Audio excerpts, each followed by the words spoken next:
So we are moving to the next topic, that is technologies for distributed computing. So it simply means that whenever you are thinking of distributed computing, you are thinking for a distributed architecture, you need some underlying technologies, or you can say standards or mechanisms for doing the so. So there are some most common technologies which are used, which are also called as interaction models. But these technologies which are there, like the three technologies which you can see over your screen, the first is RPC, remote procedure call. Second is distributed object framework. Third is service oriented computing. So this all of the technology, or if I talk about distributed computing, the main important element or the communication model which is used is message based communication.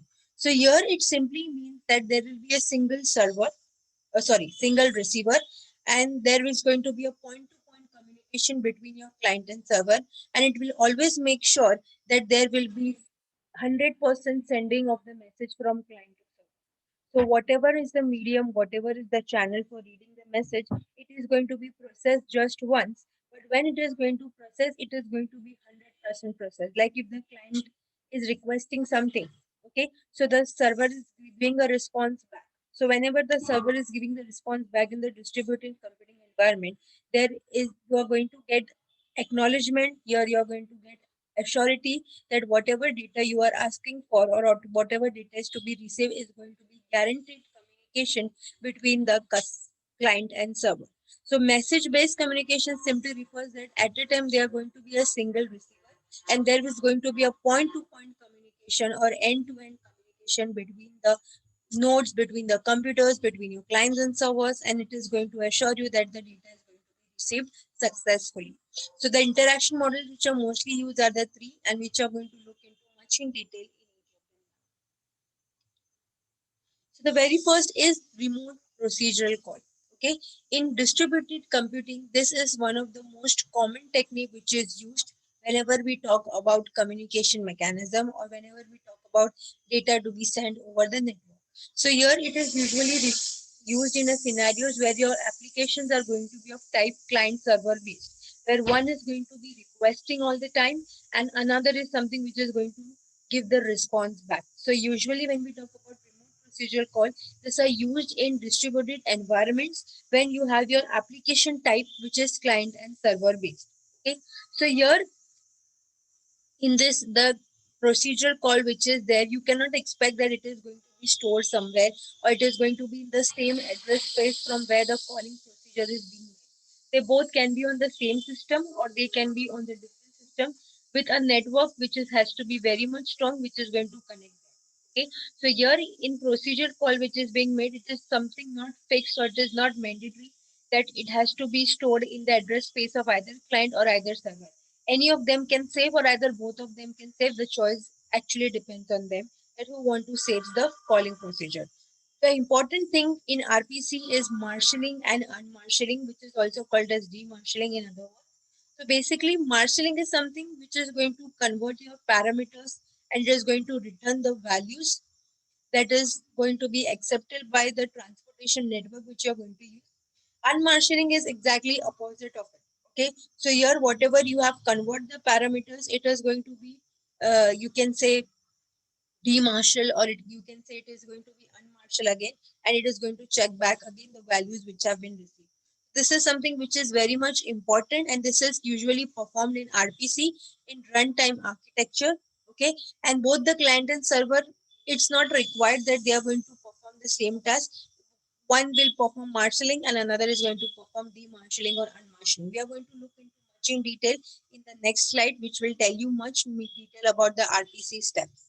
So advantages of RPC is like here, first of all, it provides abstraction because it has a message passing nature. Okay, like nothing is going to be hidden from the user, everything is going to be transparent. Whatever is being asked, whatever is being received, everything is going to be very much transparent here. That is why here we refer it as that there is going to be a lot of abstraction here. Nothing is going to be hidden. Second, RPC is going to enable the usage of application in distributed environment and not in the local environment. It is obvious since RPC is used with distributed environment, so we cannot expect our application is going to use or are going to be of type local. They are going to be type distributed in nature. Next, with RPC, you don't need to rewrite, you redevelop the code, because once the code is ready, it can be used, it can be called again and again. So here you don't need to rewrite or redevelop the code. It is something, a concept of reusability. Once designed, it can be used many times. Last, process-oriented and thread-oriented models are supported by RPC. RPC is a distributed environment. So here mostly the communication is done with the help of threads. Mostly the communication done with the processes, that is with the help of your called and calling procedure. So this is something which is supported by RPC. So remember one thing here at the end, just wanted to say RPC is a remote procedure call, and it is used in distributed computing. And mostly the applications which are going to use this type of technology is client server based application. Okay, so whatever calls are being made from server to client or from client to server, it does not require that the calling procedure needs to be saved somewhere into the address space of client and server. It can be saved on both the places, or it can be saved on the different places, depending on how they want. Important step in RPC is marshalling and unmarshalling. In marshalling, you are going to convert the parameters and return the values. And in unmarshalling, you are going to decode that parameters and check for the values. So RPC is this all about. We are going to see much more in detail in the next slide, that is steps of RPC. So whenever you're making a remote procedural call, or whenever you're implementing the same, there are few steps that needs to be followed. Okay, so in RPC there is constant steps which are there, and you have to follow them. Okay, so you can see your diagrammatic representation over your screen as well as the steps. So I'll read and then I'll explain you with the diagram.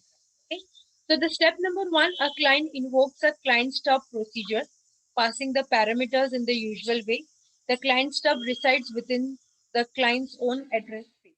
So first you are going to be a client machine, and there is going to be a server machine. Whoever wants to make a remote procedure call, first they have to make a stub procedure. Procedure will contain some parameters, and this parameters and everything is going to be reside in the client's own address space. Okay, so the client, you can say step number one is call on the right hand side.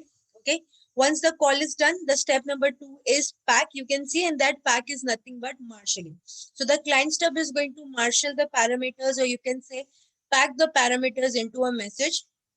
So your marshalling will include all your parameters representations into the standard form. Any copying of parameters required, then that is done into the message.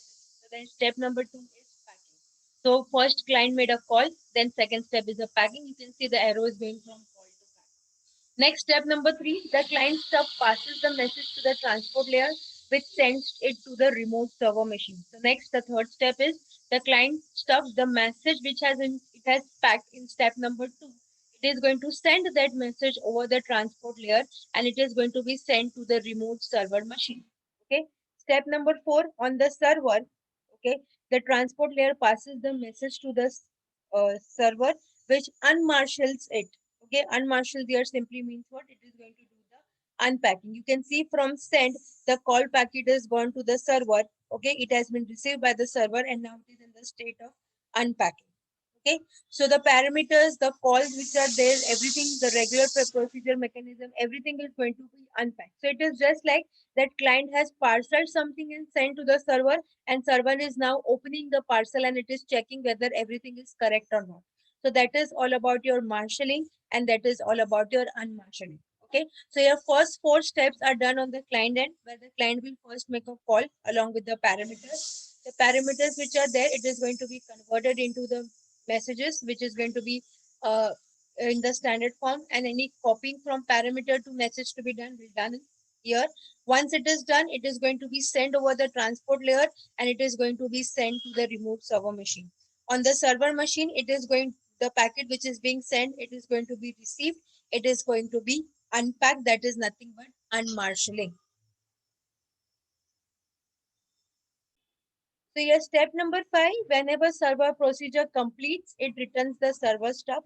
That is nothing going to be a normal procedure call. So you can see once the call is done, there is an execute arrow and then there is a return. Okay. So then once it is returning, it is going to marshal the return values into the message. Whatever it has unpacked, it is going to do the marshalling and it is going to do the packing. Okay. Of the message. And then the server stub hands that message to the transport layer. So you can see there is return, there is pack, There is send, again the result back which is there. Okay. Step number 6, the transport layer sends the result message back to the client transport layer, which hands the message back to the client stub. And the step number 7, the client stub demarshals the return parameters and execution returns to the caller. So this is the way they are going to respond. Like the request is going to be made, it is going to be packed. The server is going to unpack it. It is going to fulfill the request. Again, it is going to pack. It is going to send it over the network. The client machine will receive it. It is going to unpack and it is going to return, or it is going to receive. So this is your remote procedural call. So basically, whenever your client and server are remotely located, and then whenever they want to make any request or they want to get the response from the server, they are going to make a remote procedural call. So whenever the remote procedural call which is made, who is initiating or who is making the call, they have to first initiate the stub procedure and then they are going to start with the process. So this is was your step number 1 to step number 7, where we have understood that how the client is making a call, how it is packing its request, how it is sending over the network, the server is receiving it, it is unpacking the request, it is making the call again, it is going to execute, it is going to return, pack that whatever request is there into the form of response, it sends the result back to the over the network to the client receives it, it unpack it, and then it's returned. So this is your remote procedural call, step number 1 to 7, and this is usually used in client server based architecture. Okay, where the client are and server both are located remotely and not on the same machine. So the second technology which we are going to look into is distributed object framework. Okay. So basically this distributed object framework has come up from object oriented programming concept, where your objects which are there can be stored in a distributed places or distributed locations despite of whatever network they are having. That can be heterogeneous network, they can be located anywhere, and basically the main reason of distributed object framework is your objects which are located in distributed nature, they can communicate with each other, they can share the information with each other. Okay. And they can also share the same address space. So the multiple objects which are going to be there, they are going to have the same address space, but with that they are going to you know uh, share the resources, share the communication will be across the heterogeneous network. Okay. So here you can, over your screens, you can see there is an distributed architecture or distributed object framework diagrammatic representation. So it tells you that how your objects are basically communicating with each other. There are steps, step number 1 up to step number 20 in both the sections, like is from your node A and node B. That can be your host computer 1 and host computer 2, and the applications which are running, and they are making the remote procedure call. Okay. So basically the important thing here is proxy and skeleton. This is something which is very much important when we talk about distributed object framework. Okay.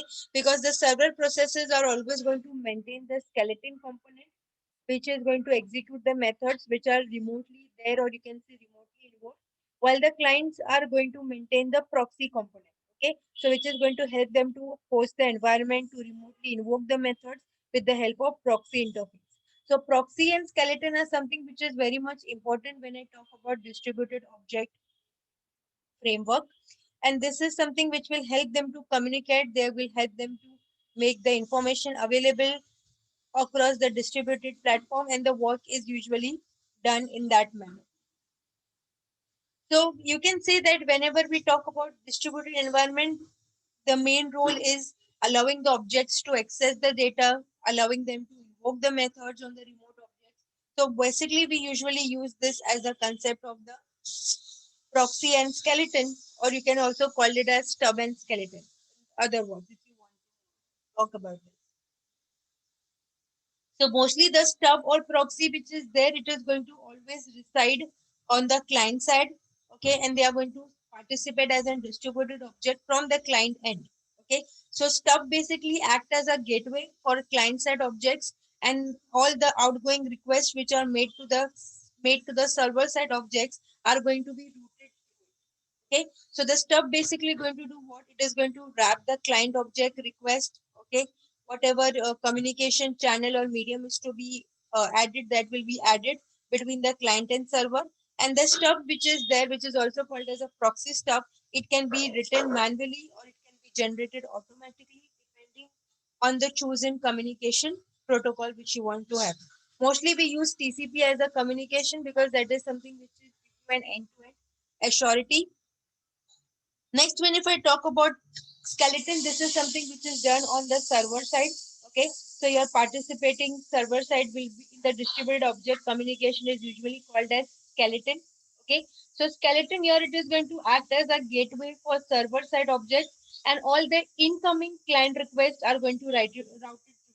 In case of proxy, it was outgoing. In case of skeleton, it is incoming request. Okay, so the skeleton is basically going to wrap the server object functionality which is going to be exposed to the clients. Okay, anything which is to be added, any logic to be added, the communication channel needs to be uh, in short channel. Usually we use a TCP between your client and server, and skeletons are something also that can be written manually or it can be automatically generated depending on what communication protocol you're going to use. Okay, so basically, if I talk about skeleton, it is responsible for translating the incoming data from the stub to the server objects. It is going to do the unmarshalling, which is the data which is going to be received from the client.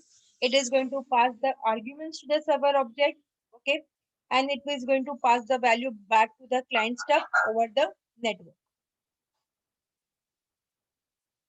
And in case of client, we can say the basically the client is client which is going to maintain the proxy or stub. The main task of stub is that it is going to first start up communication with the server. It is going to do the marshalling of the parameters. It is going to inform the skeleton that that is nothing but the server that the call should be made. Okay, and it will once the call is done, it is completely done. The client stub, or you can say proxy stub, is going to inform the client about it. So this is your object distributed object framework, where it proxy or stub or the skeleton is which is important, which will work as a pair, and they are going to complete the entire calls which is made from the client to server, or request response which is made from server to client.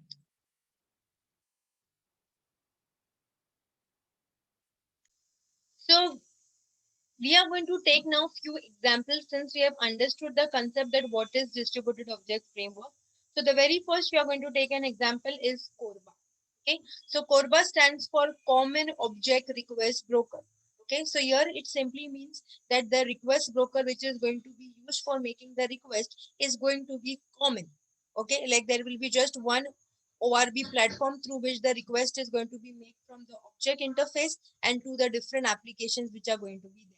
Okay, so this was something which was defined by object management group, and the basically main reason for defining it was that there has to be communication across the different platforms of the systems which are there. Like there will be different platforms, there will be different operating system, so there has to be, you know, deployment on different platforms or diverse platform across the different communication systems or mechanisms.